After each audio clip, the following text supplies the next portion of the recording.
Hello, welcome back to another episode of Talkoffamepod with your host, Kylie Montigney, and this is a very exciting episode because we're joined by Veteran Sportscaster who works for the Seattle Mariners, Entrepeneur, Keynote Speaker, and communication expert, Jen Mueller.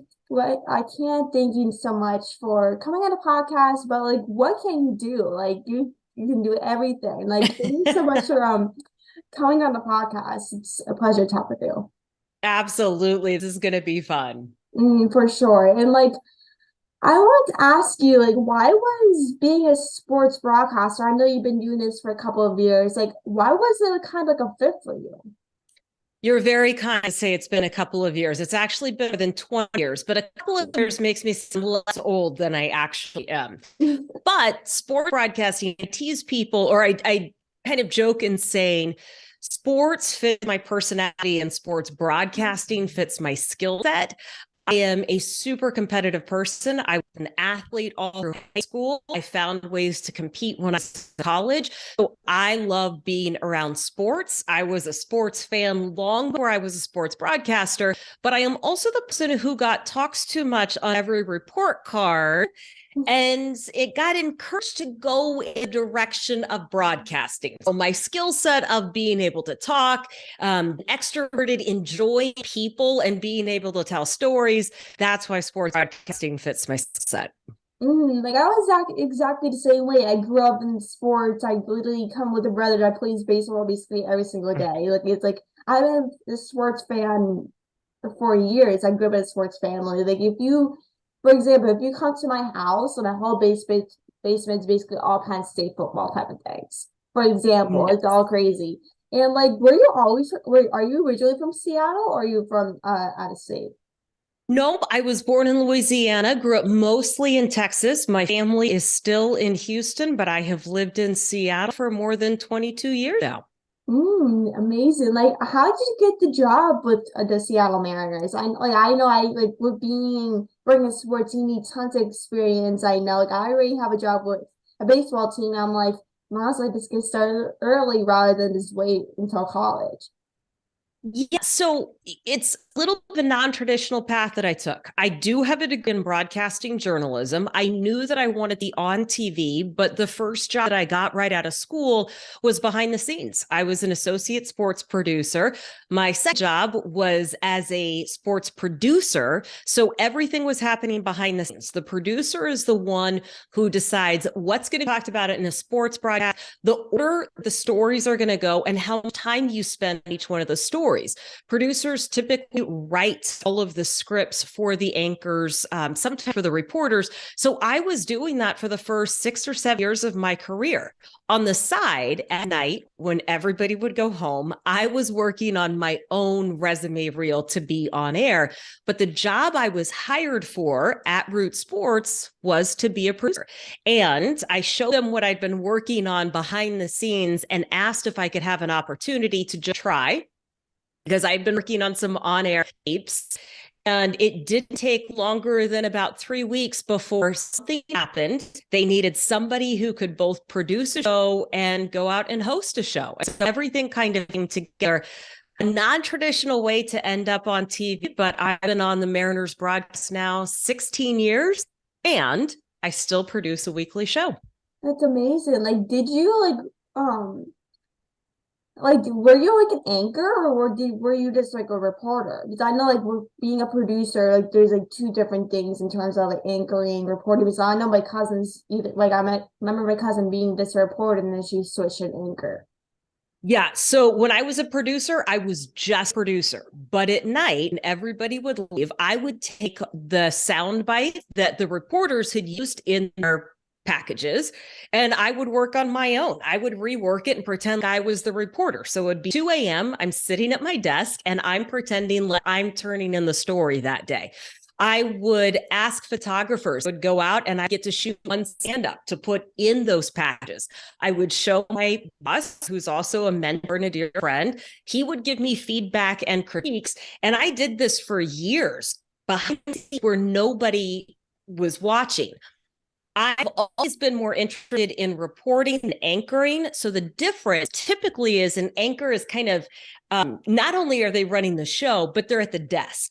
A reporter is typically in the field. I want to be in the field. I want to be in the middle of the action. I want to be in the clubhouse or the locker room, which is a lot of fun after a win. It's really hard after losses, but I still want to be the one who is bringing you the story from that vantage point. So reporting has always been my big interest, but I was working behind the scenes. I was doing anything to show people I was serious. Like, did you like work with the Seattle? Like, did you cover the Seattle Mariners right when you started reporting, or was it kind of like different things in your area? Well, so part of this is when you work for Regional Sports Network, you work on broadcasts that they have the rights to. That was not the first thing that I started to do. We had high school football on our air. And when you're a reporter, the way that you work into higher leverage situations. So if we're kind of thinking about baseball here, right? So you can be a reporter and everything can be taped.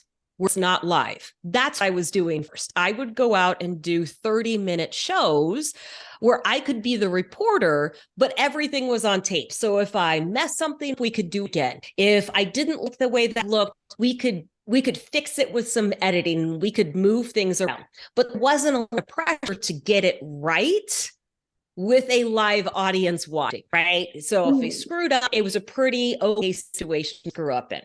Then I was able to do things on our high school football broadcast, and I was able to do sidelines and post-game interviews for that. So that's one of those like easy entry point into being on camera. There were people watching, not as many as a Mariners game, and it was a good spot for me to get my feet wet. The Sonics were in town at that point. Yeah. So I do some high school football and basketball. I did Sonics. I did some Storm, WNBA. All of those would be like a couple of times a week. And then when I started working Mariners broadcast, that's what it was. Okay, every day you're at the ballpark and we're doing live TV. It's literally nothing better than like covering like sporting events, not just baseball, like football and WNBA. Like it's like nothing's better like than like covering sports or any no matter which one it is. And like with being reporting, like the best part about it is like you can just edit it if you mess up. That's the best part. But like when you're live anchoring, like you kind of just it doesn't really change, I feel. Well, but when you're working on the broadcast that I work on, it is live. It is all live reporting. It is all live post-game interviews. There is not any chance to turn. I mean, like it would be recorded 2 minutes earlier, but we don't have time to edit that. That's what we call live to tape. So, now we go to the ballpark, you have to be on all the time. Like you always have to be thinking and putting the pieces together. And it's one of the reasons I am so passionate about preparing and writing down questions ahead of time, because I don't have the opportunity to screw up in those moments. I don't get a whole lot of time to do interviews. There's no chance for a do-over. So I better be really, really good out of the gate when I'm doing those live interviews. For sure. And like you were international flag football official in college. Like, was it like a high school flag football or was it kind of college, or how long did you kind of do that for, like with the flag football and stuff? Yep. So remember I had said I was an athlete through high school. I found ways to compete in college. Intramurals was one of those. And I became an intramural flag football official, something I did 4 years in college. And it was one of the ways that I established credibility in the world of sports. Back in those days, which makes me sound so old, they were not exactly encouraging women to be in sports. And it was super competitive. We didn't have regional sports networks. You didn't have social media. Teams did not have their own media entities.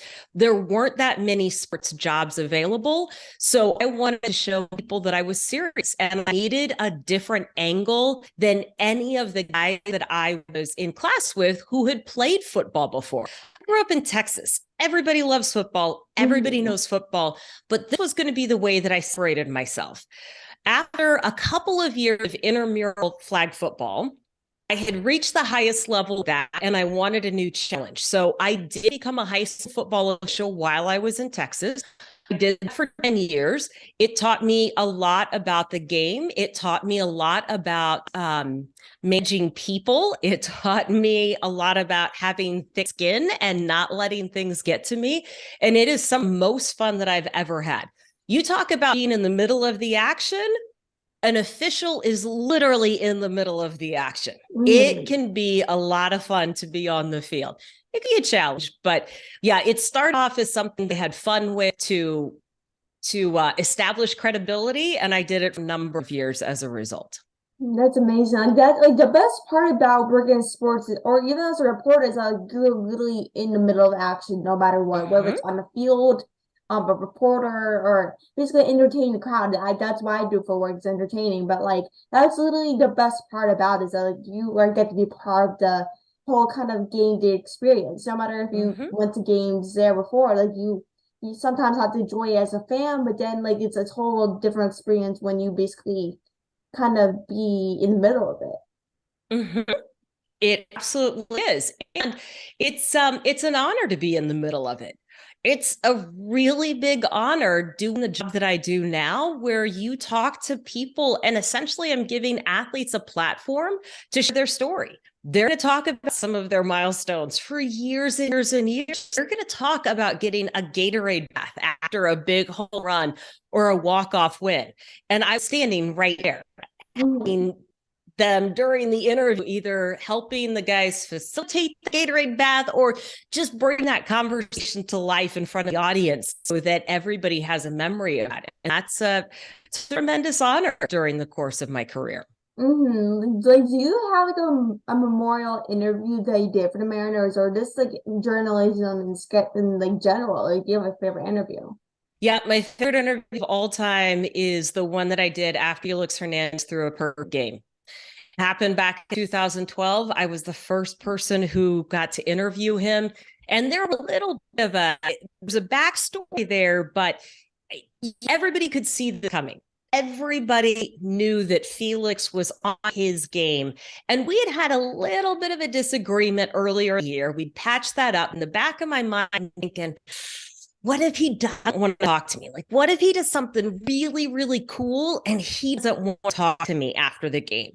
That would not only be embarrassing for me and hurtful, that's a really big problem in my job when it is my job to do that interview. But he walked right over to me afterwards. We gave each other a hug. It is my favorite interview. It is also one of the best interviews I've ever done. Early in the summer, the Mariners had a combined no-hitter. And my questions after that game were subpar. And I watched those interviews and I thought, man, I really screwed it up. I should have asked all these different questions. I really let the audience down. But as the perfect game was unwinding for Felix, or unfolding, I should say, not unwinding, as it was unfolding, I was thinking about how I made mistakes earlier in the year. And I made sure that those questions, those 3 questions that I asked, were really dialed in. It was a great interview. And it is my favorite of all time. That's amazing. Like you like I'm like actually so jealous you got to interview Felix after his like perfect game. I'm like actually so jealous that happened. It is really cool. I've covered a number of no-hitters and seen a couple perfect games in person. It is really cool. For sure. And like with being a woman in sports, just like with being a reporter or something involved in sports, like did you have to deal with giving opportunities to men rather than women while working in sports, or even in college? Like did you kind of have to deal with that? I never noticed it. Now, it doesn't mean that it's not happening, but I also don't think of myself as a woman working in sports. I think of myself as a sports broadcaster. I've never had time to think about what I was getting versus what somebody else was getting, because it's hard to be successful. It doesn't matter who you are. It doesn't matter what industry you're working in. What I will say is there weren't as many opportunities for anybody back then, because, like I said before, we didn't have regional sports networks. Now, teams have their own broadcast teams, right? They're doing a ton of stuff online and through social media. There's so many different outlets and opportunities that now I think everybody's got a better shot. Back then, we were all competing for a handful of jobs. I don't know if men got preferential treatment over me. I know that I did the very best to separate myself by being a football official, by working hard, by starting internships as soon as I could in college. And I felt like I was prepared. It ended up paying off, and I would have been proud of myself either way. So I'm not sure if other people got different opportunities. I just know that I worked as hard as I could so people could see I was the right person for the job. Like I know like kind of like people like to label themselves as like a woman in sports. I know a lot of people do like to label themselves like that. And like even though just sometimes might not have tons of opportunities as a woman, I know that like the key to getting a job, not necessarily in sports, but journalism or whatever you do is working hard, like you said. Like the key is to basically grow as a person. That's really the key to getting a job is working hard and grow like your resume. Well, and you've got to find a way to advocate for yourself. And that's Mm-hmm. what I would say. And so one of the things I did very early on was, and talk about this with my corporate clients through my company Talk Sporty. There's a reason I'm very passionate about how you introduce yourself and how you take advantage of the first few seconds of a conversation. It's because that is the only thing I was guaranteed when I was first getting into the industry. I couldn't guarantee that people were going to take me seriously. I can guarantee that they would talk to me for 5 minutes or 15 minutes or return a phone call.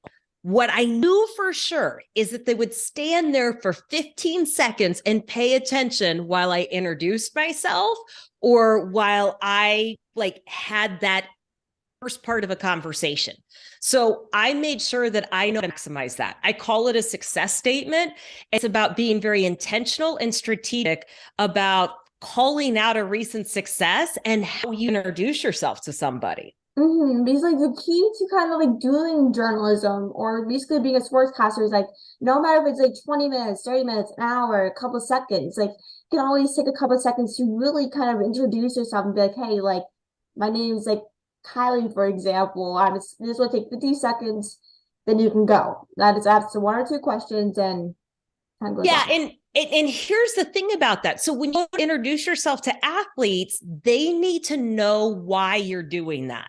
Because everybody starts going, why is Kylie coming up and talking to me right now? Like, okay, so you've got a microphone, clearly want to talk to me, but what are we talking about? So if I'm going to introduce myself to an athlete for the first time, I'll say something like, hey, AJ, my name is Jen. I work on the Mariners broadcast team. And at some point, we're going to do an interview this year. I just wanted to introduce myself before that happens. It takes about 15 seconds to say that. And now AJ knows exactly what it is that I'm looking for in that conversation. And I already established the fact that I'm going to talk to him again. So when I go up and talk to him the next time, it's not awkward. He's expecting me to do that, right? It's a little bitty thing. It makes a difference. Instead of just saying, my name's Jen, can I ask you a couple of questions? Yeah, basically to make you more prepared to know that it make things less awkward than like so like That's you are there when exactly you are. right. Because the real, I would actually say the real key to being a great reporter and doing the job is to build relationships and rapport in seconds. When you are talking to athletes and coaches, we don't network with them. Like you and I could go and sit down and have a coffee. We could do a podcast like this. You don't know athletes like that. You literally get to know athletes 15, 30 seconds, 2 minutes at a time. And so when you're doing this, you've got to build trust really, really fast. And I don't ever want to wonder what's happening in the conversation. I want to take all of the awkwardness out of it. So instead of saying, I have a couple questions for you, I would say, I have a couple of questions about the pitching matchup today. Do you have time after batting practice? I can find you. See how that changes things just a little bit? And now they can tell me yes or no, But I've taken all of the awkwardness out of it. They're not wondering, oh my gosh, do I want to answer two questions? Do I have time to answer two questions? When does she want to do this? Oh my God, what are we talking about? I made it really easy for them to yes. But say if you tell them like what like you specifically want to talk about, it'll make things much easier. Oh Yes. yes, want to talk to you about this for like 2 minutes. So let's say it's like Yep. let's say 2 minutes at a time, whether it's after the game or before the game, after BP. Like it just give them an idea of what you want and what you want to talk to them about. That's exactly right. And there's way too many times in conversations, we keep people in the dark and we create suspense that doesn't need to be there. I want it to be very obvious so that people want to talk to me. If you make it easy for people to talk to you, they probably will. Exactly. And like, why should you get started early when building a resume for college or even a job in sports? Well, I think that it's good to start early if you know that this is what you're going to do. You can find ways to start building the skills. Ultimately, being a reporter, working in sports, working on TV, you've got to get a lot of reps. You not only have to watch a lot of sports, that's like a given, right? Like you should be a sports fan. You're building your sports knowledge base. But there's also things that are going to happen to you. Let's take, for example, it doesn't matter whether you are a reporter, an anchor, or producer, writer's block. Every single one of those jobs requires you to write. In fact, most jobs, right, are going to require you to write. There are days that my brain does not want to sit down and write, and it's writer block. But guess what? If I have a deadline, which I always do because T always does, I got to figure out a way to get out of that. If you know you want to work in this industry, one of the ways you can practice is by committing to writing every day for 10 to 15 minutes.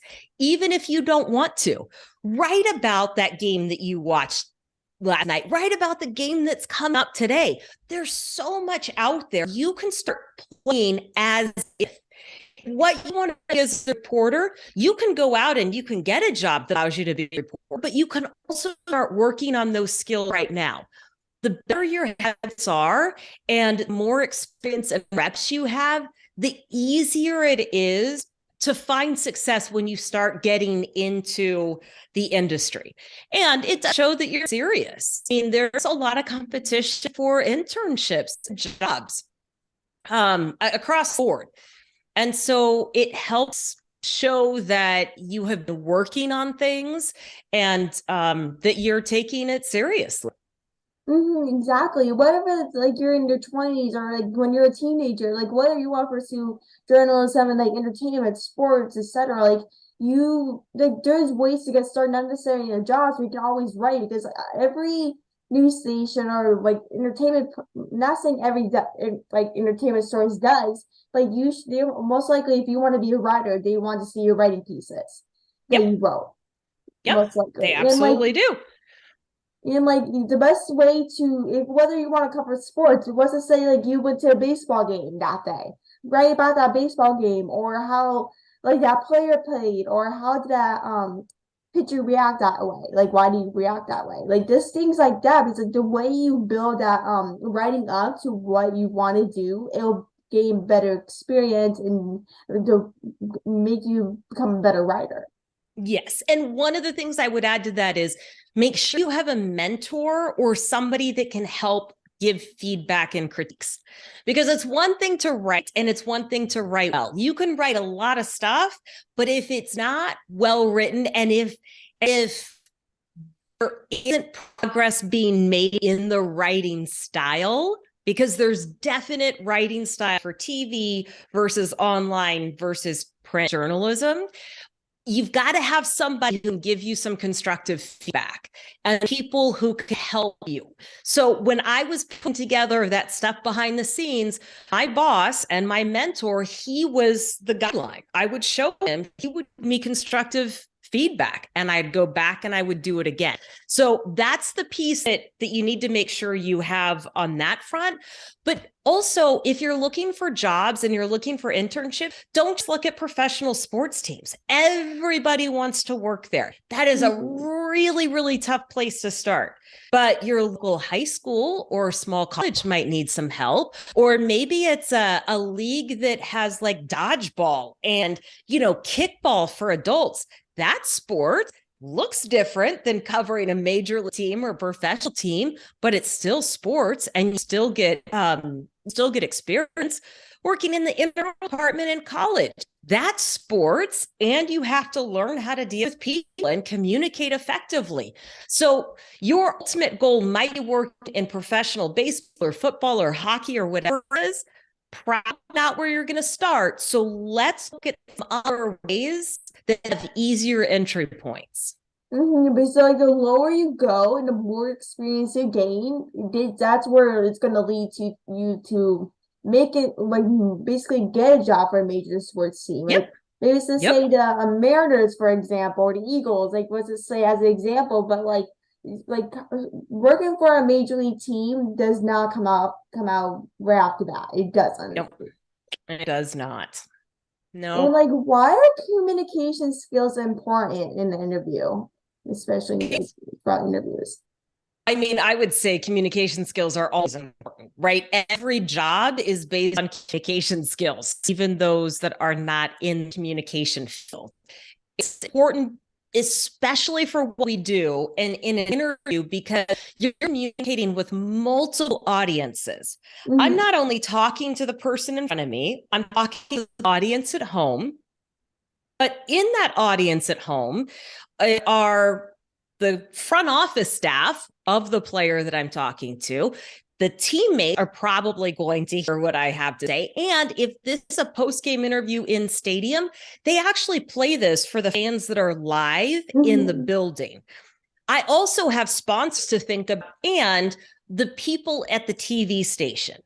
I have to communicate to about 5 or 6 different groups of people all at the same time while doing a live interview. It's really important to have the messaging dialed in. It's important to know the objective that I'm trying to reach with every question, and to make those questions as concise and direct as possible so that I can get the answer that I need and satisfies everybody who's part of that audience. But it's like, if you do not communicate, from my experience, like I always like kind of like look at the hosts that are at the game to make sure to get experience and learn. But then, like, if you do not communicate with different people, how are you supposed to know, like, what are you doing, or when you go on air, or like what is kind of like your main objective? You want to go from this point A and point B. That's exactly right. And I think a lot of communication comes down to, do you know what the objective is? If you can't figure out, if you don't know what that objective is, then you don't have a measure of success. If you haven't thought about questions ahead of time and you go into an interview, and you think, you know what? I'm just going to see what happens, and I'm going to be in the moment, and I'm going to, just going to ask follow-up questions, and I'm going to listen really hard. I promise it's not going to turn out very well. Because you didn't have an objective. You didn't know what you wanted to get out of that. You're going to meander through that, and something's going to happen. Somebody's going to yell. The fans are going to distract you. Something's going to happen. You're going to lose your train of thought, and you're not going to be able to get through that. A lot of communication is thinking through that ahead of time and knowing where you want that conversation to go. And like in 2009, you founded Talk Sporty to me about how to leverage sports, small talk, and attracting new clients and building relationships with existing clients. Like, how do working sports and interviewing or hosting, wherever you want to put it, have made you want to start Talk Sporty to me?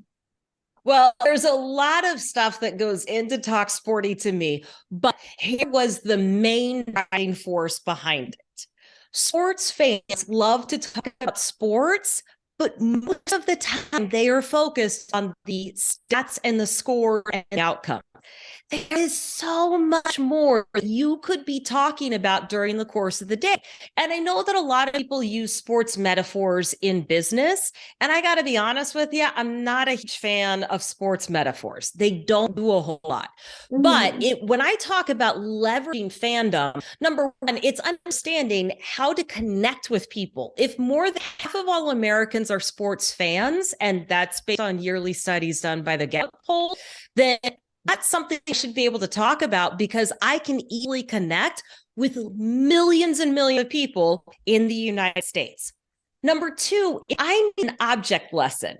I don't want to point the finger at people that are on my team, but if somebody consistently shows up late or turns in a project late or goes past the deadline or, doesn't email on time, and what we have is a time management issue. If it's during football season, you know what I might mention? I might mention some time management issues that happened during an NFL game on Sunday and use that to spark a bigger conversation about, hey, what could that coach and team done better? Okay, now let's think about how this applies to us, right? So I can use sports to springboard into a much bigger conversation topic. I can also use sports small talk to practice situations that I know are going to come up in work. I don't have to agree with every sport fan. I do need to come up with a way to communicate nicely, right? It's going to happen in business. I'm not going to like everything that gets said, but I come up with a way to communicate nicely. So I'm going to practice when sports conversations so that when the big moments come up, I've got those handled. So sports business, I see a lot of parallels and how to make that useful. And like, what does your company teach your clients about communication or even sports? Like, what does company kind of teach them? Yep. So if you're not a sports fan, I have an entire series of videos called Talk Sporty 101 that is the practical way to become a sports fan. It is not learning the rules of the game. It is about understanding how to engage in short conversations. If you're already a sports fan and you want better communication skills, you'll get all of the things that I do inside a locker room clubhouse that take out 15 seconds that are truly effective communication strategies. It's not communicating more. Because as we've already said on TV, I don't get more time. I have a short amount of time. It's about being effective in a short amount of time. So I teach them how I do that on TV and radio and how I work in business. Because you're not gonna get as much time as you want. Never on TV. Sports, you only get a couple of seconds of airtime, or even a minute if you're lucky. You only get a certain amount of time, and you might not be as long as you hoped. At least get some airtime, even if it's a couple of seconds or even up to a minute, just depending on rules with new pitch clock and all these things. There's a bunch of certain time you need to basically be in an interview, whether whether it's short or long. That's exactly right. And you wrote a book called The Influential Conversationalist, Conversation Skills and Develop Skills. How does this book kind of teach everyone about conversation skills when in an interview or basically communicating with others? Yep, that's one of the business books that I wrote, and it is about being strategic and intentional in the conversations. It's about preparing for all of those instances we've been talking about that most people overlook, but there's ways to communicate effectively in short bursts in conversations that I know you are having every day anyway. So I say it's an intentionality and strategy. That's really the key to every interview. So you need to make the conversation not necessarily off of you talking, but also the guests that you're interviewing talking, because that's really the key to a good interview. Also, research is also a big key to really having a good interview. Because of course you talk to them about their work or whatever you want to cover. You get to talk to basically the audience about their work and how they basically got started or advice or whatever you want to cover.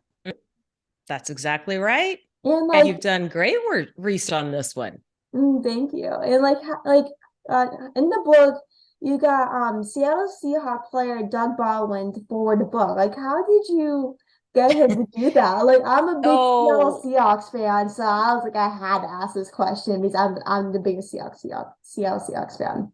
well, I've been their radio sideline reporter for 15 years. So I have known Doug since he came into the league. And Doug helped me out tremendously. The very first interview I ever did with him in preseason, I asked a horrible question. I don't even remember what it was. He made me look like a genius. We've been friends ever since. So all I had to do was ask, and I am super grateful that he was willing to write it. Like, do you guys still stay in touch, or is it kind of Mm-hmm. like, oh, like the Yeah, one-time nope, all opportunity and it's those. done? Nope, all those guys are still around quite a bit. So I keep in touch with a lot of guys. Yep. That's amazing. Like that's the best part about working in sports is that, like you get to interact with the players and is like make friendships with them and learn kind of about their life, not necessarily in sports, but outside of sports. Yep. And what you learn is athletes are people too. And Hmm. that's really where the connection is. I mean, it's cool that they're athletes, and I love talking to them about their career accomplishments. They are really, really neat human beings, and I Yeah. enjoy getting to know them as humans. Me too. Like that's the best part about my job is that like sometimes like when we get to talk to the players and stuff like we like me and my like I just get excited. I always love talking to players and stuff like that. I grew up literally waiting outside waiting for autographs for the players. Like that's literally before I even got a job in sports because like the best part even with having a job in sports or even outside of sports is that like you get to meet the players and kind of learn about them necessarily if it's your favorite player, but learn kind of more about them and their personality outside of the locker room or even on the field. Yep. Yep. I could not agree more. And like depending on time, what is kind of some advice for sportscasters that are just starting out?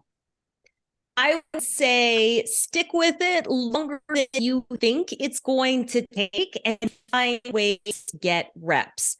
It is not about the number of people that you know. It is about finding a space to do great work so that people can see you show up consistently and do great work.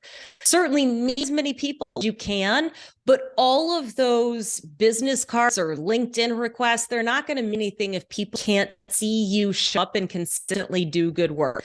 Find a spot to do that and be willing to hang in there for a little bit because it takes a few years for it to get really, really good, but it's worth it. For sure. Everything's worth it when you're working hard, right? I think so.